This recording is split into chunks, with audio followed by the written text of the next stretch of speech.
ഒരു 2 line പാടാമോന്ന്? 2 line sir? പാട്ട് പാടാന്ന് പറഞ്ഞാൽ ഇവിടെ കുറെ പാട്ടുകാരുണ്ട്. ഹരിഹരൻ സാറിന് വെയിറ്റിംഗ് ആണ്. 2 ഞാൻ പാടിനാലേ അരുൺ വരുമ്പോ ഇവിടെ. നിങ്ങൾ പാടി അരുൺ വരും, ഉറപ്പാണോ? എന്നെ താലാട്ട വരുവാളോ നെഞ്ചിൽ പൂമഞ്ചം. അല്ല, ഇങ്ങനെ പാടി ഇവരൊക്കെ കൂക്കും സാർ. ശ്രുതി വേണോ? ശ്രുതി വേണം.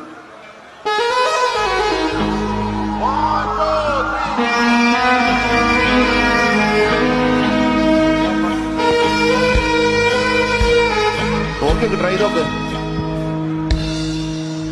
என்னை தாராட்ட வருவாளோ நெஞ்சில் பூமஞ்சம் தருவாளோ தங்க தேராட்டம் வருவாளோ இல்லையே மாற்றம் தருவாளோ.